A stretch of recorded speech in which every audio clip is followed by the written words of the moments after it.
Life Management Science Labs would like to acknowledge that we live and produce this podcast on the traditional lands of the Wurundjeri people. We'd also like to acknowledge the traditional owners of the lands of our listeners and our international colleagues. We'd like to pay our respects to their elders, past, present, and emerging.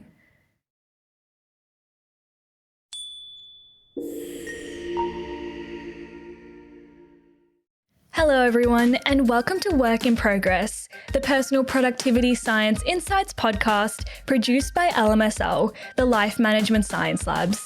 We are champions of life management science, providing structured insights informed by science and inspired by practice on key aspects of conscious living.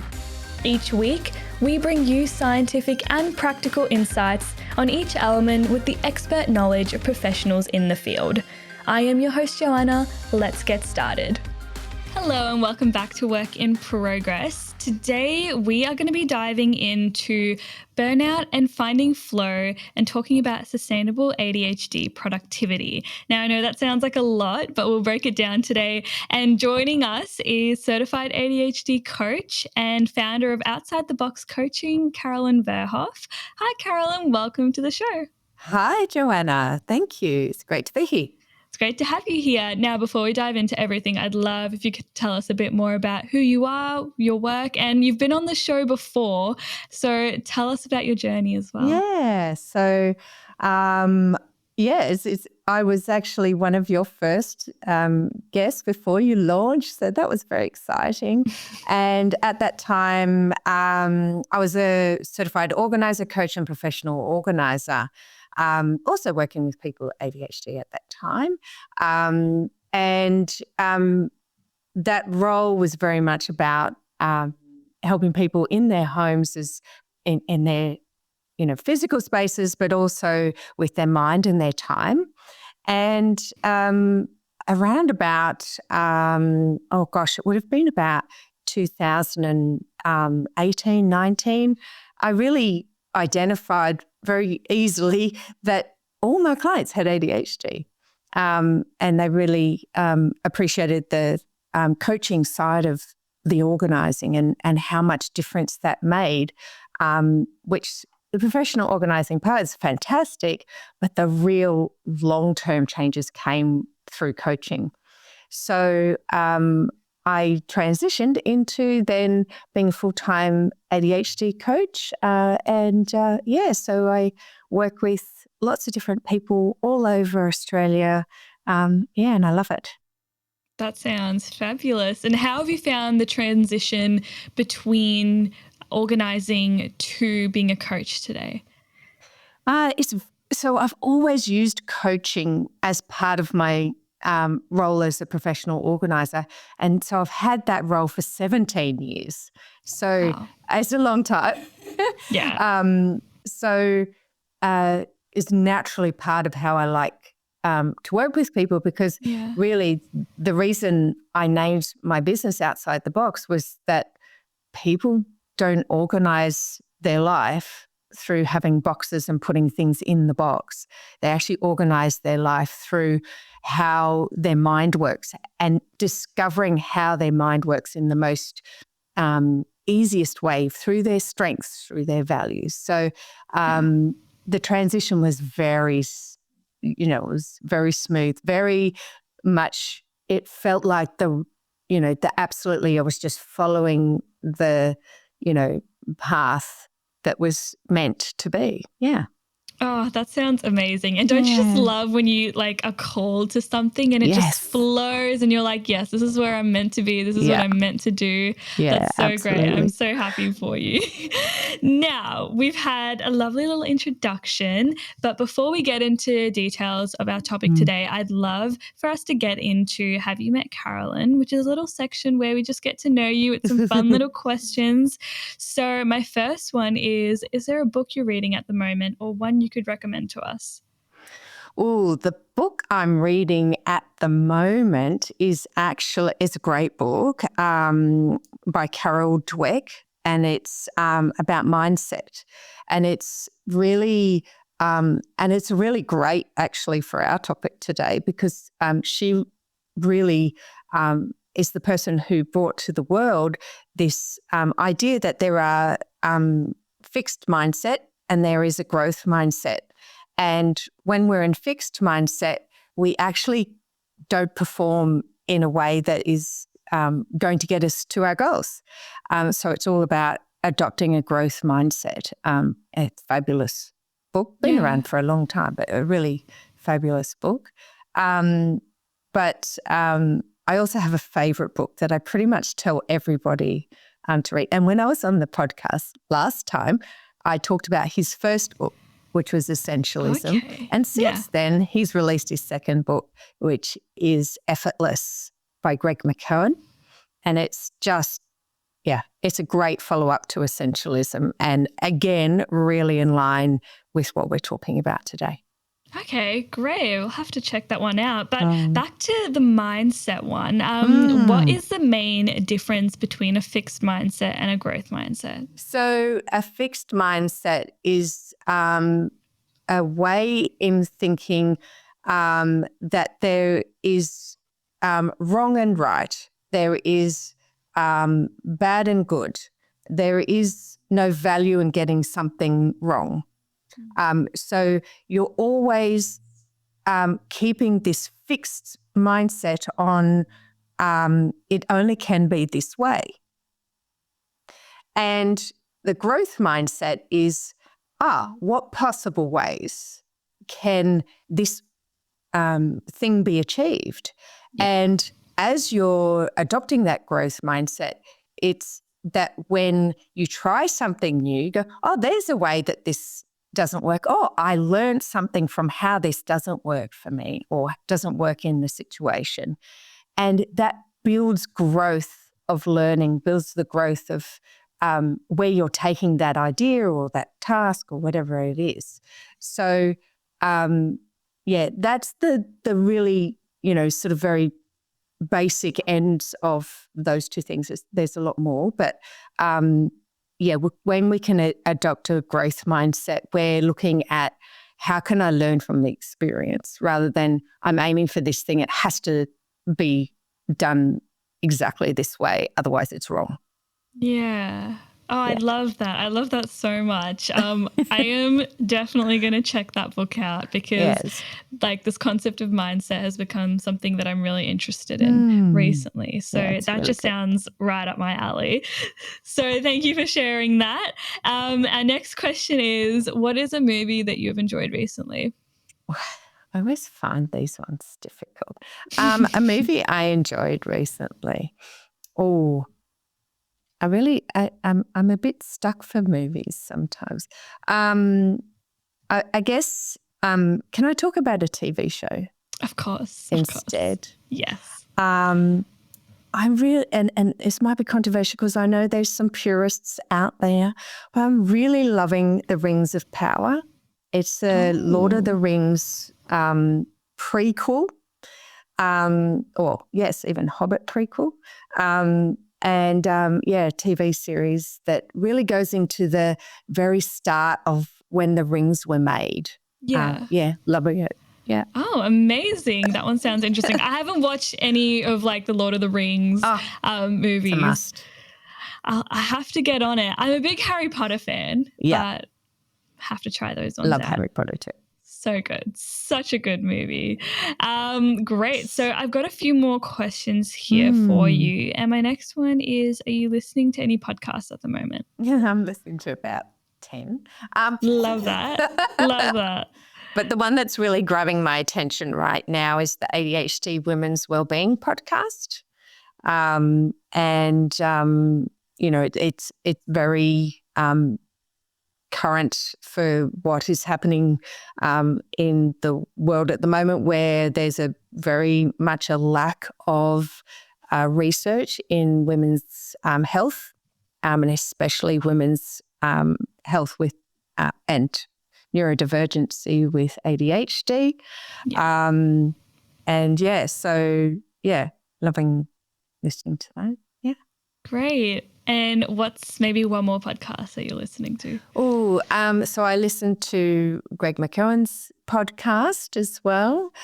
So that's really great on a different level very much really great for people in business, but also just for individuals who are trying to, live their best life and master life in a way that matches who they are. That's really a fave. And what else have I been listening to? Oh, another one that I've really loved. Sorry, you got me started there. The one is A Slight Change of Plans. Fabulous podcast. And it's all about what happens when things change in life. And she has amazing guests. So that's really worth listening to. Oh, I like that one. That one's definitely caught my interest. So I'm writing so many. I'm literally just like typing while maintaining eye contact because you're giving me so many good recommendations. Oh, you're welcome. Thank you so much. And one more question here. Do you have a role model?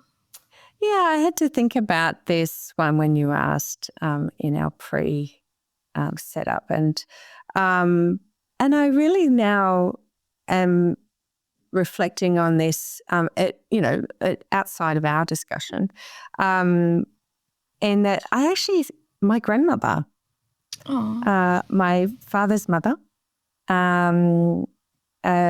was just such a fantastic role model for me. She was a woman way ahead of her time, way ahead of her time. And she was a real trailblazer. And I appreciate that aspect of her, but also the way in which she always was giving back to the community as well. So she's probably my role model. Yeah. Oh, that's a beautiful one. Yeah. Thank you for sharing that with us. And thank you for all the recommendations. I love all of them, and I'm definitely going to look into them after our recording today. But diving into our topic, can you tell me what workplace burnout is? So really quite short and succinctly, it is a form of exhaustion. It's caused by chronic stress. Of course, it can be experienced anywhere, but we're going to be talking about the workplace today. So this chronic stress is experienced in the workplace, and it is a state of emotional, physical, and mental fatigue. So it's all those things. Yeah, and before we talk about ADHD in relation to that, I want to, because we did talk about, presumptions that people make and assumptions they make with ADHD. So for those of us who don't know, what is ADHD and how does it impact individuals? That's a very large question. It impacts individuals in very many ways. And I've heard this being said of an autistic person is if you know someone who is autistic, then you know one person who's autistic. You don't know anything more. Yeah. And I think the same can be said with ADHD. It impacts people very different ways. I guess the things that I would want someone to know about ADHD is that we hear so much of the struggles, the challenges, the symptoms that get spread all over Instagram and TikTok, like nobody's business. And there's a few more, but it's not all those things. There is a lot of creativity, curiosity. There are strengths, there are talents that come with someone who has this different brain wiring, for want of a better way to describe it. Yeah. And if we could just hold that idea that this is just a different way a brain operates, and many of the modern ways our life is being right now, the speed of it, the way we communicate, through digital media, the way in which school is shaped, the way in which jobs are shaped. They're very inflexible to the way someone with ADHD might need. Yeah. So if we could just expand our minds a little, think outside the box, if you like, we probably all benefit so much more from these fabulous minds. Yeah. Yeah. And I think that ADHD has become something that's a bit of a hot topic in Australia, especially. And there's lots of people wanting to be tested for ADHD. And there's, from what I've heard, really long waiting times for this. So what can you tell us about that and what that signifies for society and what people are going through? Okay, you're going to get some opinion here rather than... Love it. That's what I'm looking for. rather than probably cold, hard facts. So, okay. My opinion, just to put it out there, is that it's always been there. It's that awareness creates the ability for people to notice.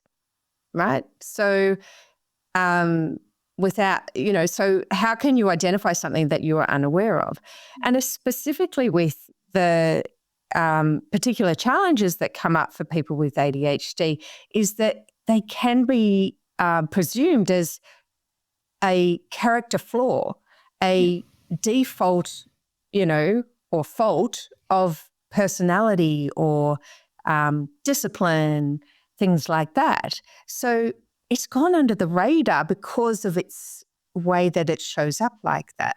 And there really is, we're sort of, I heard a very prominent psychiatrist say this, we're coming into, a golden age of ADHD because there is so much more out there being spoken about, and that awareness and people speaking about it helps more research be funded. It helps so much for that to happen. So we're sort of playing catch up in the, professional areas for assessment and treatment. I would 100% direct everybody listening to the ADPA website for the the Australian ADHD Clinical Guidelines for Treatment, and grab a copy. There is a consumer's copy as well as a professional copy that you can really read that and find out what is the best process here for treatment. What can I expect? And that guideline was strictly,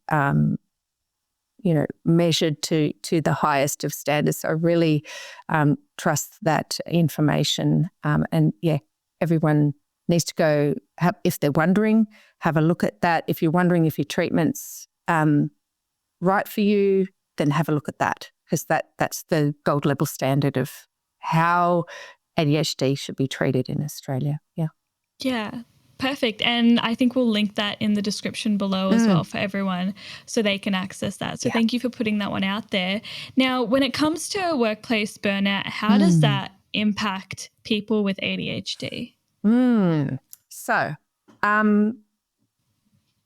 there's some research out there and that claims that up to 93% of adults with ADHD experience burnout symptoms.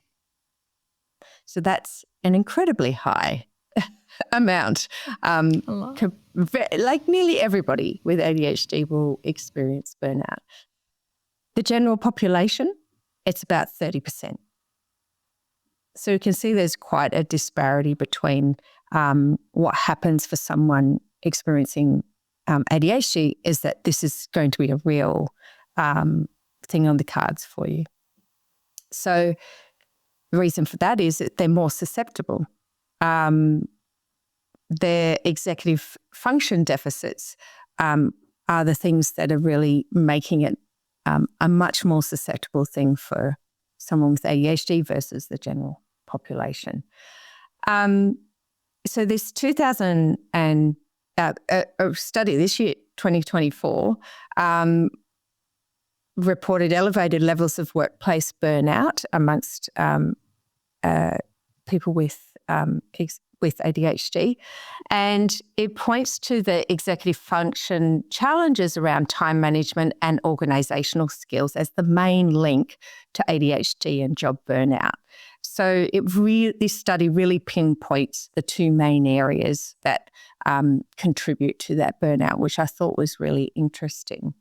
But saying that, I've found many other things anecdotally through working with my clients that also impact what leads someone to get to burnout.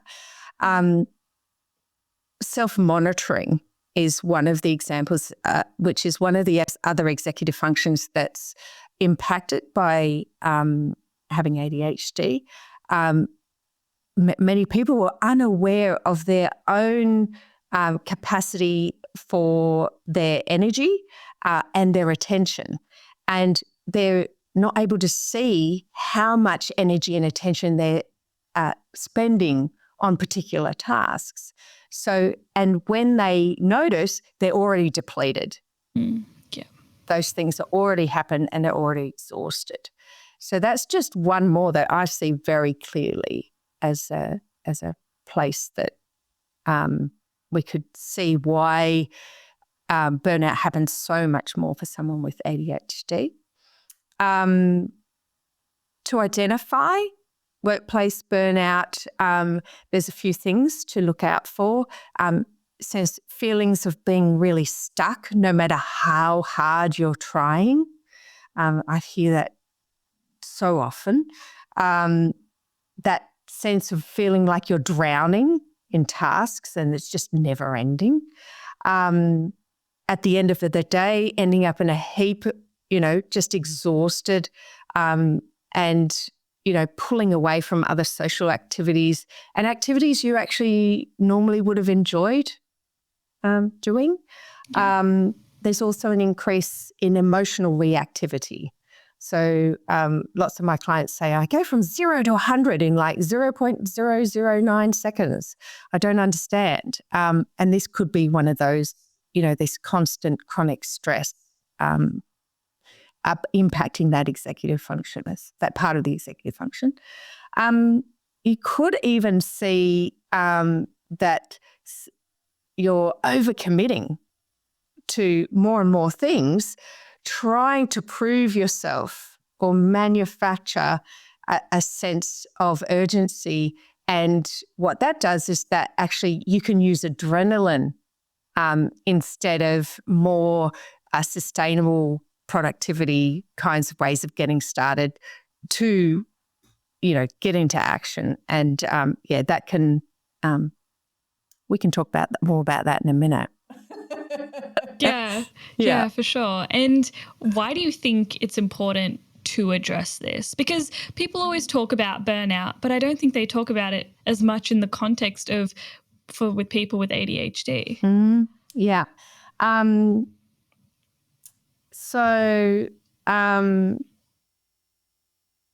It's the really obvious things is that, burnout is you're going to not be able to do anything.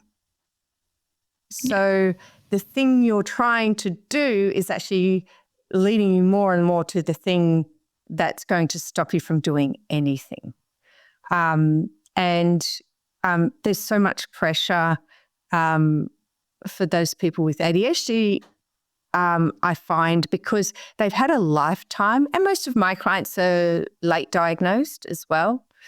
So using that as a bit of reference here. So they've had a lifetime of being told,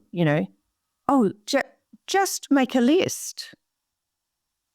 Just focus more. Just turn off your phone. It has nothing to do with all those things only. They're things, but there is much more at play here for someone with ADHD that is internal, just not external alone. Yeah. Yeah, and that must be difficult, especially if it's something you go through your whole life experiencing, and everyone on the outside is just like, do it this way. This is what works for me, and it doesn't work for someone. Yeah. Yeah. Yeah. Absolutely. Yeah. And when we talk about, these challenges, what other challenges do you think people with ADHD face when it comes to productivity in the workplace? Well, so challenges. Okay. You might be getting a bit more of my opinion here. That's okay. I always welcome opinion.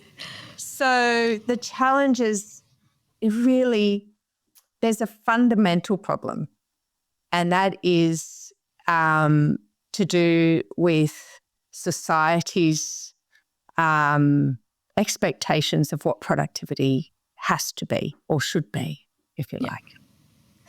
I find that they have this idea of what productivity is, most people, and there is really little room for different processing speeds, different processing styles and sensitivities to the processing stimulus.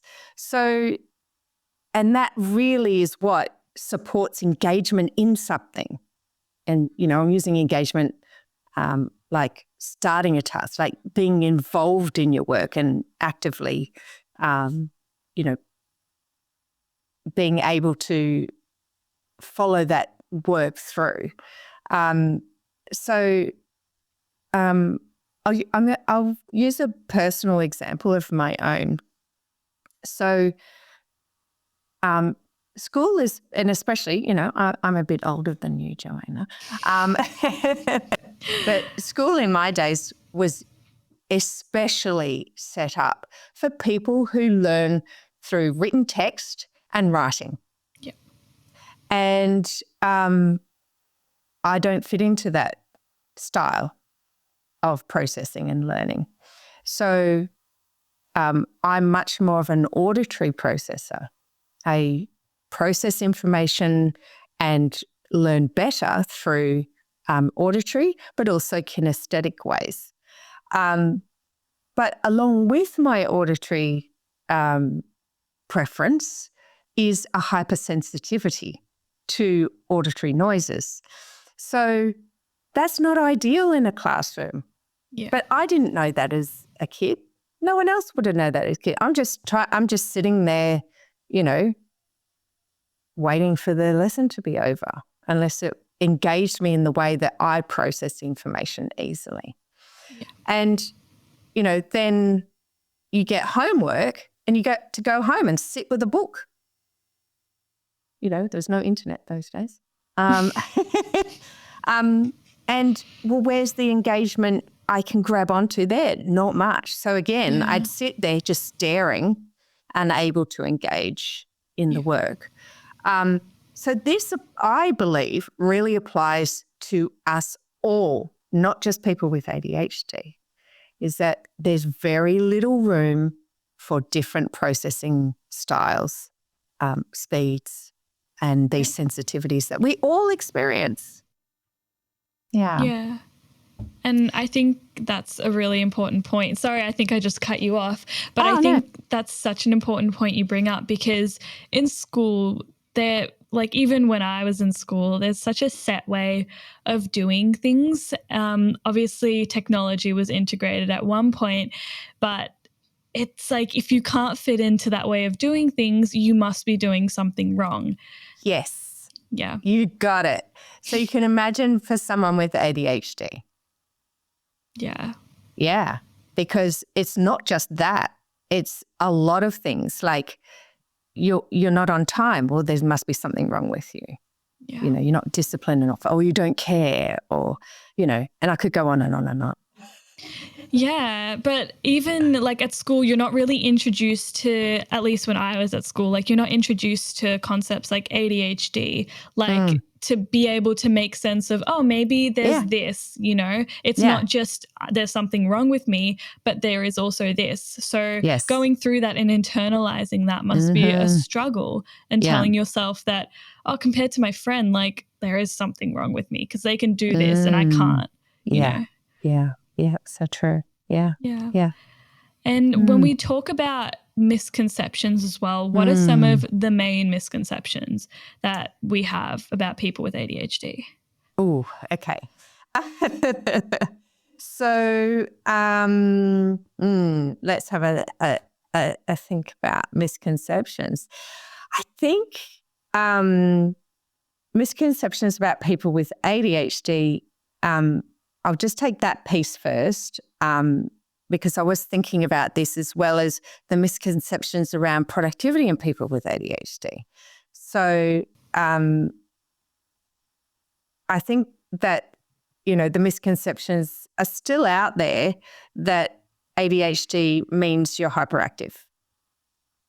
And it's, you know, that's one presentation. There are many other ways in which ADHD presents.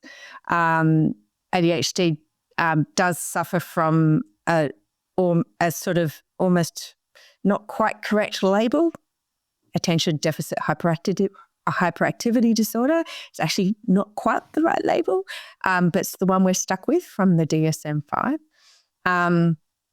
So that doesn't help the misconceptions.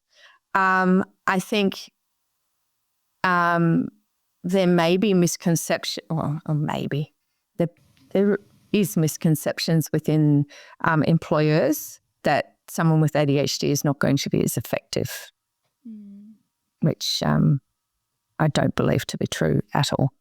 Yeah. Well, I think of it as like give someone the right tools and the tools they work best with, and they can do an amazing job. And it's often that we are applying this rigid set of tools to every single person, being like, here, work with this.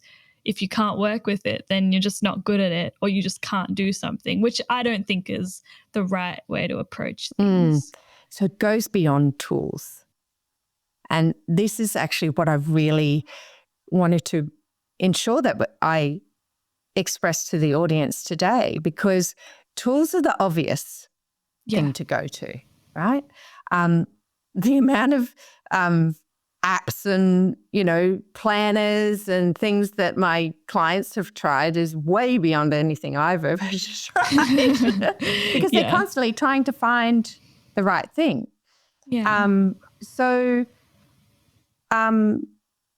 We can think of the other things that we might need to enable us to work at our best.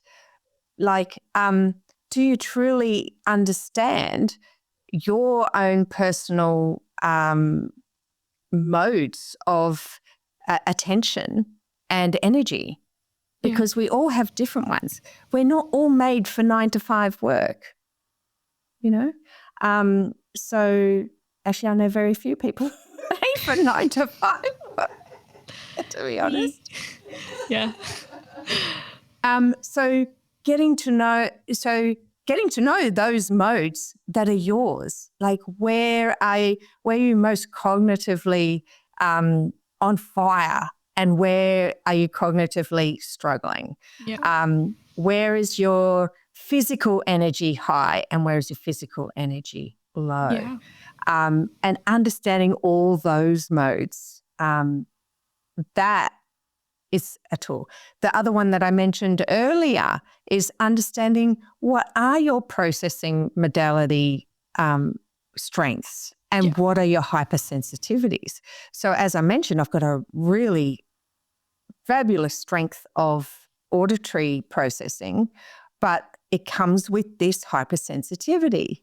So without investigation, you could say, oh, well, I don't do well with auditory processing, because if there's too much noise, I can't process. So, you know, it's looking at the nuances of those things as well. Yeah, and that could be seen as a strategy. So what are some other strategies that we could use for combating workplace burnout for people with ADHD? Yeah, so So it sounds completely counterintuitive what I'm about to say, but I have seen this happen time and time and time and time and time again with clients. And it's not about doing more. It's actually about doing less and doing more of the things that fill your cup, that energize you, not drain you. Yeah. So I'm thinking of a particular client who came to me extremely stressed, and her words were, "I'm on the edge of burnout." You know, she used those words, and she felt she was like, I just need to get to I just need to push this stuff out the way. I just need to buckle down and, you know, get these things off my list, and then everything will be all right. I supported her in what she was wanting to try and achieve. And this is a coach way of working, by the way, just to let you in on the inside here. Ooh. And it wasn't really taking any it wasn't making any traction. She actually was not. Because why? What happens with our list? It never ends. Longer and longer and longer. Yeah, it doesn't end. So we were talking, and I, you know, was asking some questions around, well, how can we make more space so that you can, you know, get these things off your list? So we actually went the opposite direction, and we found space for things that filled her up. And oh my goodness, she actually totally different person the next week in making that space and stopping the constant, you know, trying to tick things off her list. She actually started to enjoy her life, number one, and her work day, but also she was much more discerning about what was on her list. And she started to realize these things shouldn't be on my list. They actually belong on someone else's list. Yeah. So it sounds counterintuitive, but it's amazing where it might lead, is stepping back rather than putting your foot on the pedal. Yeah. Because I think we live in such a fast-paced world where we think we have to like continuously be doing things and adding things to our to-do list. And it's really refreshing sometimes, like you said, to like take a step back and actually do less while still doing a lot with what like little you are doing. Yes. Yeah. And I think a lot of people with ADHD resist taking their foot off the pedal, and I've heard this has been said to me many times. If I relax on myself, I won't start again. And there's this real fear of not being able to pick up the pace again, or not being able to pick up that task again. Because that's one of the very real barriers that I see consistently, is this barrier to self-activation or task initiation that happens for, you know, that is one of the executive functions that clearly is impacted with ADHD, and of course impacts productivity hugely. Yeah. And how do you think employers can support people with ADHD in the workplace with their productivity? And like we said, you know, those tools and beyond, you know? Yeah. So I think the first port of call is look at the environment and this would work for everybody, not just people with ADHD. Yeah. Open plan offices was the worst idea ever, I think. Absolutely the worst idea in the entire world. I think it was just to save construction money. But look at environment. Is it supportive? And what are the needs of each individual? Because you know what? There are some of my clients who do need quiet space, and there are others that if it was so quiet, they wouldn't be able to work. They need activity. They need interaction. So it's the supportive environment for the individual. So that's really, and that's it's actually quite easy for employers to consider. The thing I already said, not everybody matches the 9 to 5 workday. Being more flexible with when someone is in their most productive stage of the day and they're most cognitively creative and can really bring their best selves to their work. So more flexibility, and that 9 to 5 really, it reminds me of school so much. It's so rigid and expected that that's when people are productive. I don't know where that idea came from, but anyway. Go ahead. No, Sorry. I was just going to say, I love what you said about the open plan offices, like the open space. I actually have to agree. I find it very exposing, and it's kind of like everyone has to be doing the exact same thing in the exact same space. And there's no sense of like individuality. We're all just like cogs in this machine type thing. Yeah. And a step worse, hot desking. Oh, where you don't have your own space. You just turn up and you'll be anywhere. That can be an ADHD nightmare. Yeah. Yeah, absolutely an ADHD nightmare there. I can imagine. It's kind of like school as well a bit, like the anxiety of where am I going to sit today? Yeah. So, I have more. Do you want some more? Go for it. Okay. Because these are really important, I think, because a lot of people who come to me go, I know I can ask for accommodations, but I don't know what to ask for. Yep. So that's why I think it's really important to share these. 100%. Yeah. Yeah.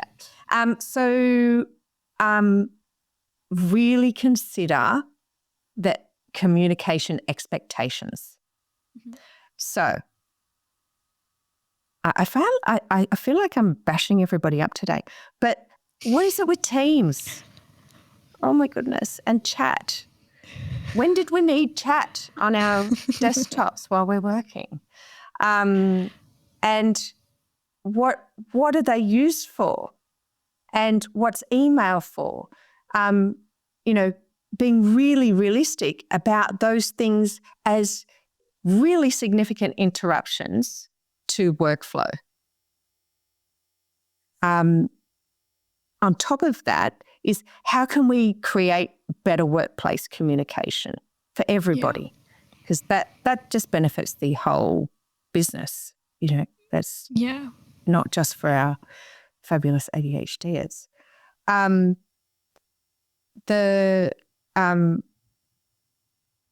What could be considered, I guess, obvious is creating a culture of inclusivity, because when your employees feel safe, they're more likely to share how they are coping. And as it is with burnout, there are really clear signs that you're on the path to burnout. In preparation for our talk today, I had a look at some stats, and it's astounding the monetary loss to employers, but also to the employee if burnout becomes a cycle, or even just once. It really has a huge financial impact for everybody. Yeah, and that's really interesting. Do you remember any of the stats? I didn't write them down, so I don't. And I'd hate to quote them and then get it wrong. That's okay, no worries. But I think that's really interesting. So is that because people need to take time away from work? Yeah. Because when you're at the burnout, it's collapse time. You cannot work any longer. So it's taking days off or even taking extended leave. And then there's all of, the employer has to, have someone else do that work and then retrain someone while that other person's in burnout and that sort of thing. And it's a serious thing. It's not just feeling tired. Yeah. It really is. And I did want to just share a little bit more about why burnout is actually so important to keep an eye on. Yeah. So there's really obvious health reasons that we want to avoid burnout. But when it's left untreated, there's weight gain, there's heart disease, there's type 2 diabetes, digestive issues, muscle and joint pain, and really importantly for ADHD, more injuries and accidents. Yeah. Which already most people with ADHD will have more injuries and accidents in their lifetime than those who don't have ADHD. I got this really interesting stat from the World Health Organization, and burnout can make people 200% more likely to become depressed, with the risk of suicide quadrupling to 400%. Wow. So I just want to, really emphasize the severity of burnout, because it's sort of thrown around a little bit lightly. Yeah. And if you think about it, I think a lot of workplaces, their goal is to streamline a lot of their processes, which involves using Teams and these applications that are streamlined, and also when it comes to burnout, if you think about it as well, you use more resources trying to rehire someone, train them up, Yes. and all of that, compared to just taking care of, your employees and how they differ from one another and what their individual needs are as well. Absolutely. Yeah. Great. Well, thank you so much for sharing those with us and bringing that to our attention. I'd love to focus on maybe one practice that you work closely with to help your clients manage, ADHD in relation to productivity. And I think we need to get some perspective on what we mean by sustainable productivity, because that's what we want to talk about. Yeah. And so before I talk about sustainable productivity, is that most people, when they think sustainable, they jump to, the consistency, sustaining a constant level of something. Yeah. But that's not what we're talking about. We want to talk about sustainable productivity in asking ourselves, how can I take action while conserving energy and keeping balance and avoiding depleting my resources? Yeah. So it is more along the lines of, ecological sustainability. And if we can just apply this perspective to productivity, I think we're going to get a long way to stopping that burnout, because it isn't about consistency and, keeping, the same level every single day. That's just not possible for anyone. Yeah. And for someone with ADHD, it may be even harder. Yeah. So I just want to state that first. So the practices that really can be very supportive. Let me get my notes here a little bit so I can stay on track. I think there was a few I was talking about at the start, which highlight here as well, which is really finding and understanding that natural energy and flow throughout the day. And building awareness of the types of things that are energy giving and energy draining. Go make a list. I don't mean just think about it. This is a strategy. This is a practice of really being aware. And it's very much so that people come to coaching and to all ADHD coaches because we can help people see themselves and see these things in themselves. So, this is something we would do in coaching. So take opportunities to move throughout the day. So one of the things that can really sustain great productivity, and I've, probably been banging on about this way too long, but all through my business years of 17 years, is that we do so much better when we spend some time in nature during our day. So taking opportunities to move, and wherever possible, outside. Yep. In nature. There are so many studies out there on the benefits for productivity for this practice. So it sounds too simple, but believe me, it's really worth putting that practice in place. There's also another really important practice that I help my clients with, and I call it the notice, label, and shift practice. And it's all about noticing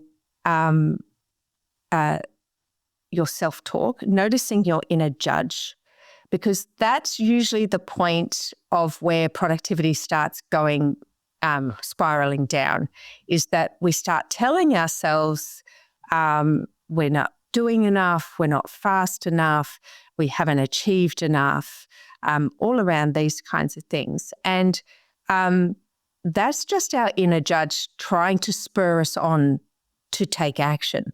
But it is absolutely does the opposite. It drives us away from action. So noticing that inner voice that's negative, that's judgmental, number one.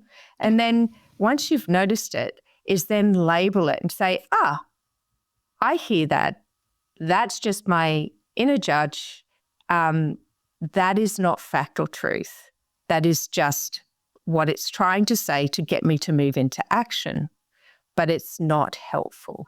So instead, we shift. And then once we've labeled, we can detach from that thing and then move towards the thing we really want to do. So, of course, there's other tools involved in knowing what you want to do as well. But it's this three-step process can really see ourselves engage much more smoothly into an action, and really helps that task initiation, self-activation struggle that a lot of people with ADHD have. People with ADHD have been very used to beating themselves up as a form of motivation, but it actually has the opposite effect. It's just not obvious that that's what's happening. Yeah. And the other little trick that a lot of my clients tend to use to try and motivate themselves is they manufacture an adrenaline response. So it's like that overcommitting I was talking about earlier. They pile more and more on so that they have to go into adrenaline mode, like it's danger, danger, I've got to run away from the tiger. And the adrenaline spikes and replaces sort of that same feeling you might get from dopamine, which is what is missing with ADHD. But what happens with adrenaline, it doesn't act like dopamine. It peaks and then it completely drops off.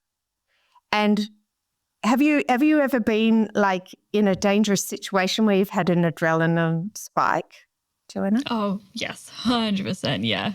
And what happened afterwards, after the adrenaline passed through your body and the danger was gone? What happened? Well, for me, it's kind of like, why was I like totally like hyped up? Why was I so amped? And now I'm just like so flat. And it's like yeah. this like contrast. It's so weird to feel those two emotions in such close proximity to one another. Exactly. Yeah.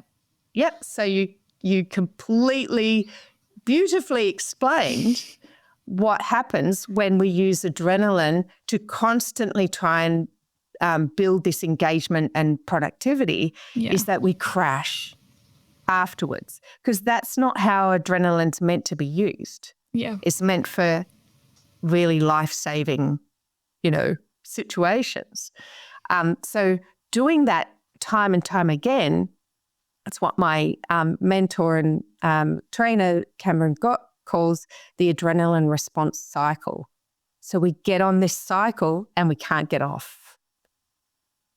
So all the things I was talking about counteract getting into that adrenaline response cycle. I have one more I'd like to share. Go for it. Go for it.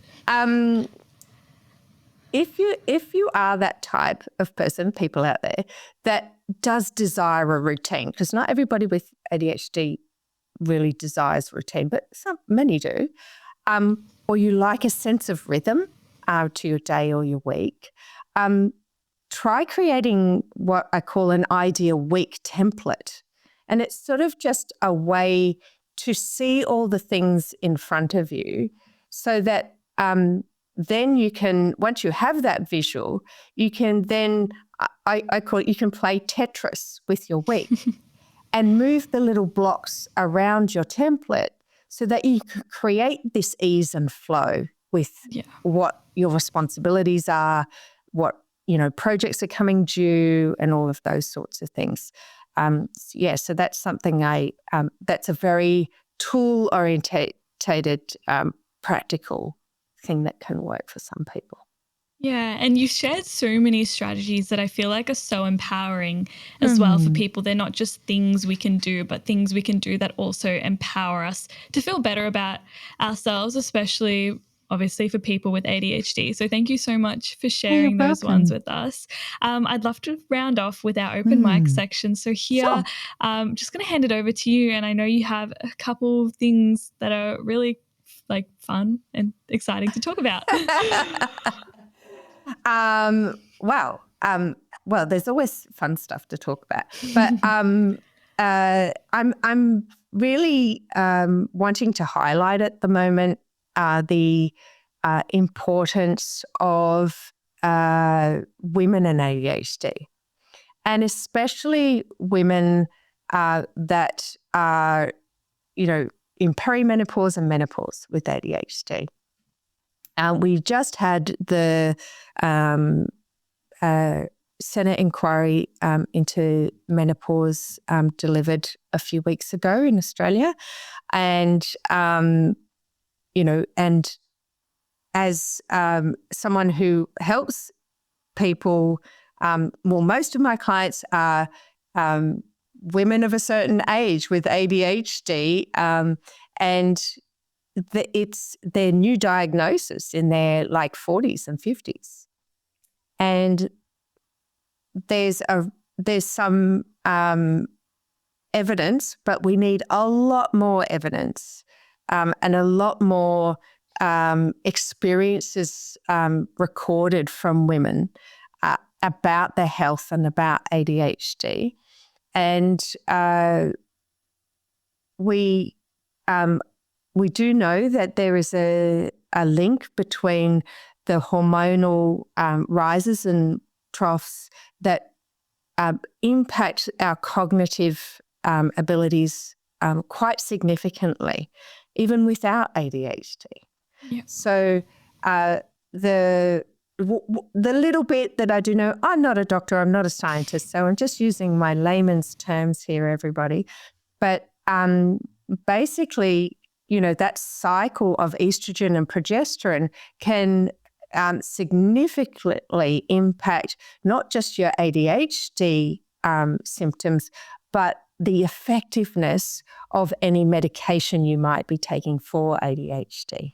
So it really does beg for a lot more understanding and for people to really inform themselves. And actually that podcast I was talking about earlier is a great one to go to. There's a fantastic podcast episode specifically on that. So I really encourage women to go and listen to that. Yeah. The other thing that I would really encourage people to go and have a look at is there's actually a ADHD Women's Health Survey. It's an international survey that's come out that the more women we have doing that survey, whether they're diagnosed or not, it doesn't matter, the more that researchers can, put forward to, because it costs a lot to run research. Yeah. And women's research is highly underrepresented in the whole across the whole medical field, not just in ADHD. So, so if you go, I'll give you a link if you like. That would be great. Yeah, so people can, if they feel like they want their voice heard and to share those experiences, I think that would really be a massive way towards more really, specific research that's going to help women. Yeah, and it's so exciting that the conversation is expanding and we're talking about women more in different contexts. So that's really important. So thank you for bringing that to our attention. Oh, you're welcome. And that also brings us to the end of our recording today. So Thank you so much, Carolyn, for joining us and for having this conversation with me. I really enjoyed it. Yeah, likewise. Thanks for having me. No worries. And for those of us who want to find out more about you and your work, where can we go? Probably the easiest place to go is my website, which is Outside the Box ADHD Coaching. And just, reach out. I have a little form there that you can fill in and tell me a little bit more about you so we can have a chat. Very happy to chat with people. Absolutely no obligation whatsoever. Just to, see how I might help you or find someone else that might be able to help your particular situation or wherever you're coming from and that sort of thing. That's probably the best way to find me. My email's there as well. Lovely. Thank you so much. And for those of us listening, don't worry, we've got Carolyn's details down in the description below, and we'll also add some of the links we were talking about today as well down there. But thanks so much for joining, and we'll see you guys next time. You have been listening to Work in Progress, the Personal Productivity Science Insights podcast produced by the Life Management Science Labs. Listen to episodes from LMSL's 10 Life Management Perspectives on Apple Podcasts, Google Podcasts, Spotify, YouTube, or other podcasting apps on your smartphone.